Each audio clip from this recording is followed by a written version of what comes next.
Hey guys, welcome back. 372. I think it's sorted. So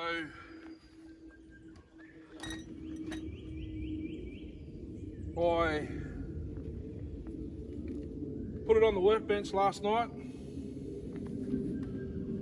What time did I do it? It was about around 5 o'clock. It took me about an hour, I reckon. I took all the covers off. I was planning on removing the carb tray, sorting the hoses out, but you got to take the cylinder off to get the intake boot out of the way to get the carb tray out. I just lifted the carb tray. I pulled the breather hose through a little bit more.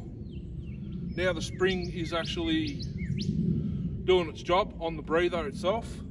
Fuel hose, I think I mentioned it in the introduction video. I'll just say it again. Sorry guys, bad memory. Checked the fuel filter was clear. Pulled the hose through maybe 3/8, something like that. It's about 15 mil metric. Changed the impulse hose. The original one was stretchy. I reckon once the saw warmed up, it was maybe expanding on the impulse nipple. Pulled the carb apart, clean as a whistle, put it back together, put the replacement coil on that these guys sent me. They were supposed to send the whole set of the carb tray screws. They sent me one with a new AV. They sent me an AV screw, too small. So I've used the early 038 flathead handlebar screw in there. And that was it. I took it out, started it up, and it ran the whole time. So we'll do a cold start now. I'm not going to use the decomp. Just fired on the second pull.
just happened.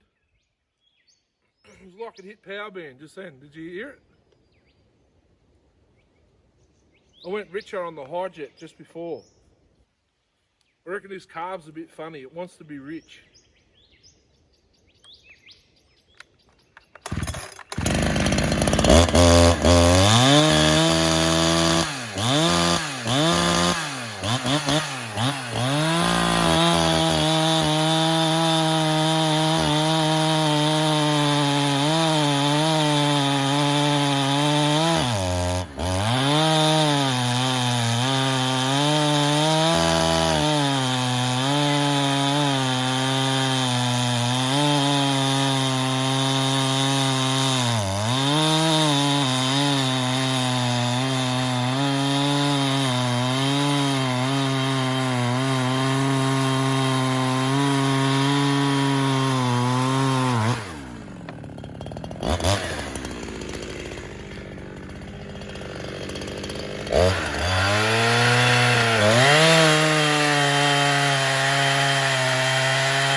That's a full tank, guys.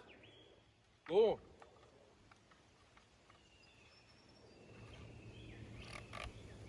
See if I can start it back up to cool it down.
I'll shut it off before it actually runs out of fuel. A lot of fines, can't help that. I could see a couple of teeth are stuffed. Let's go have a chat. I need to have a chat. Promised myself I wouldn't do it today, but I need to. Catch us over there. Welcome to the tailgate. Yeah, promised myself I wouldn't do it, but I need to do it. It wouldn't be me if I wasn't doing it, you know what I mean? How are we for that? Sun's coming out finally. Not for very long though. What do you think? What do you think now? She's running. I can't get over how quick the bloody tank went. 16 minutes, that's more than the... That's quicker than the 394.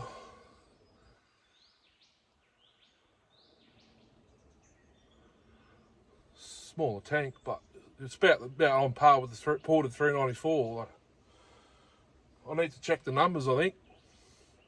That pulls harder than my very first one. Very first kitsaw, which I no longer own.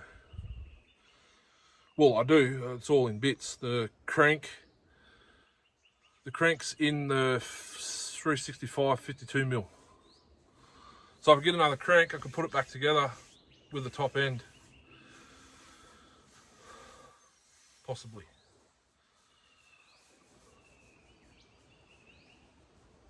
Yeah, so let me know what you think in the comments. I know a lot of you were pretty bummed when she wouldn't go before, but obviously it was the impulse hose. Once it got warm, she stretched. It was a stretchy hose. Anyway, I might do a little shorts video and show you how stretchy it is. I can't light a smoke with that. So I lied in the previous video. I have 1, 2, 3, 4, 5. That was the 6th, possibly 7 saws to go.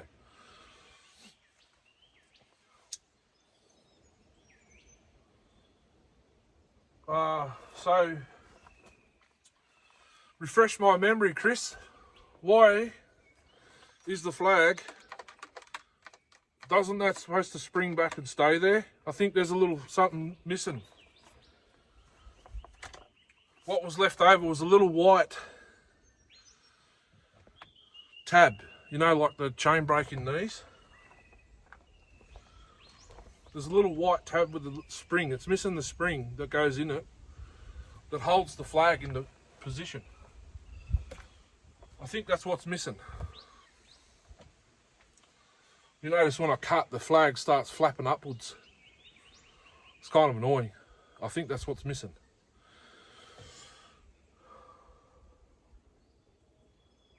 So I'm not sure where the high jet's sitting now, but it's pretty close to where it was when I got the saw, like when I assembled it. I checked them, they were about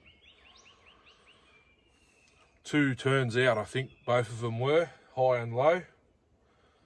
That's the sweet spot it wants to be in at the moment. I had to lean out the low screw slightly because it's running in already.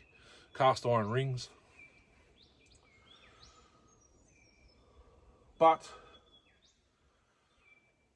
I never ran my first one with a 24. I had a 20-inch on it, and I cut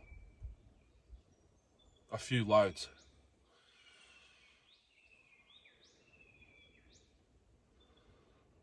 Yeah, I cut a few loads. So we're not in cord measurements here. We're in meters, cubic meters.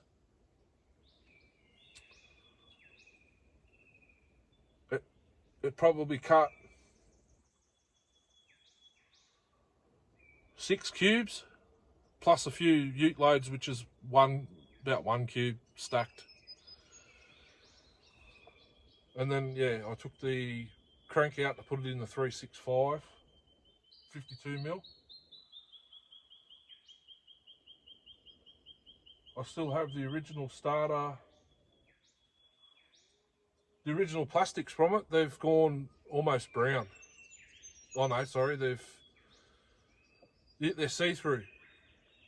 Once the sun hit them and just been aged, they're very early, so they're not colour. They didn't get the colour right by then, but the cases are pretty much spot on to 394, the ported 394 orange. Not that orange, that's a slightly different shade. That's a bit lighter. That orange is lighter than the 394. But I'm happy with it.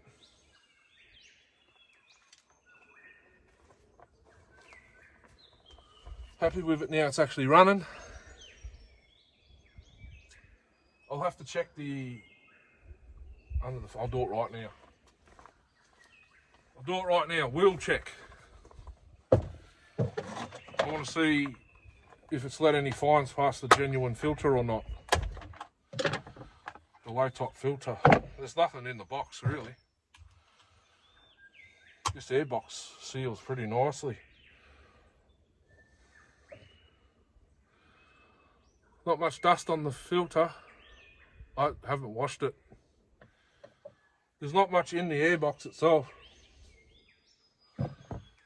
So I'll show you. That's the breather they come with now. Little duckbill tank vent. That was down level with the choke lever, may as well say. So I've lifted it an inch.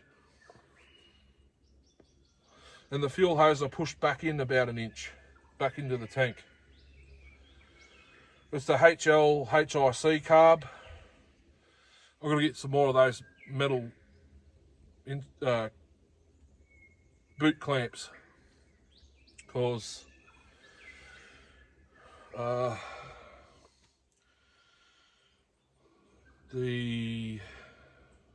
just thinking now, the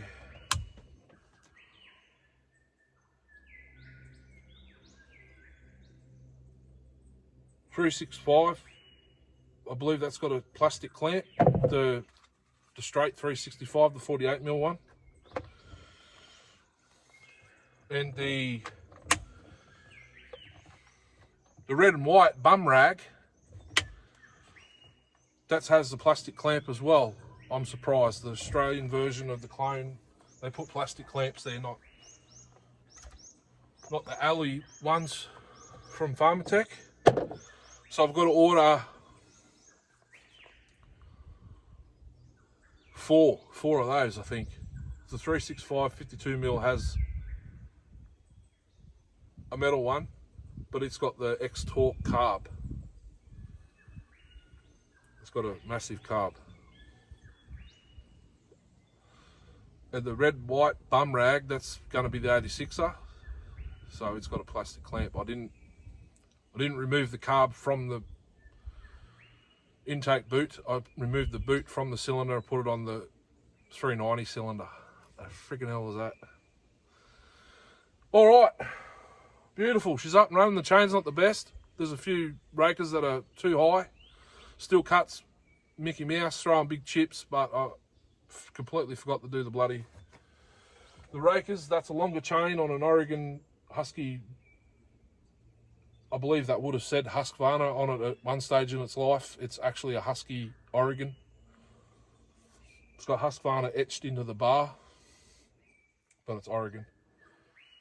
That's the bar I got for my 394 high top from Reese. And Darcy got, oh, lie, that's actually off that saw I gave Darcy, but I gave Darcy my one that Reese gave me with the 394 high top. They're both the same. Oregon, they would have had Husqvarna written on them. Obviously it's worn off. You'll see vice marks in my bar from being in the vice, sharpening it. It says Oregon. I believe it says it would have had Husqvarna written on it at some stage in its life, no doubt, up here. That's wear from rubbing against other saws in the back of the ute. But I'm glad. One tank. She's 1 tank old, finally.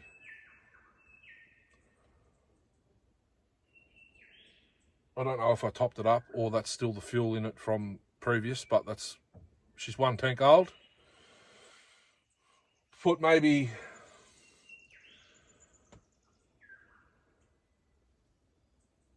actually I'll ask you guys, what do you think? Put another tank through it and muffler mod it, or you want me to leave it completely bone stock? Considering I didn't turn the camera on when I assembled the saw, I owe you guys something. So do you want me to muffler mod it, or do you want me to continually run it like that until it's completely run in? You let me know in the comments what you want me to do. I did plan on running it in, then sticking the bum rag top end on it, but I want to grind a little bit more off the transfers in that cylinder, because that cylinder's just sitting there doing nothing now, that piston and cylinder.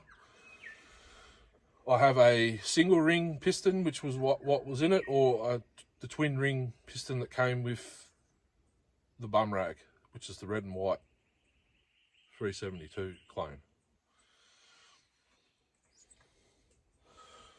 I reckon I put or I've got a Meteor, brand spanking new Meteor piston, 50 mil. I'd also have a Mako 670 John Surred 50 mil piston as well, which is open window. Or I have a 268 special piston, open windows. Apparently you put those with 2 base gaskets in one of these and hang on for dear life. That was the plan as well for this one. Same with the full wrap handle, bigger dogs.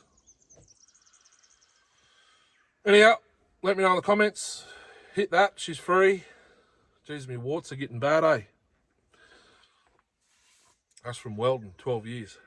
I got warts on both hands. From welding without gloves. Possibly. And I've had that wart there a long time. I keep cutting it off, it keeps coming back. I cut it with the nail clippers down, cover it with glue, it keeps coming back. Can't work it out. On to the next saw. I'm hanging for these ones. Catch us later, hooroo.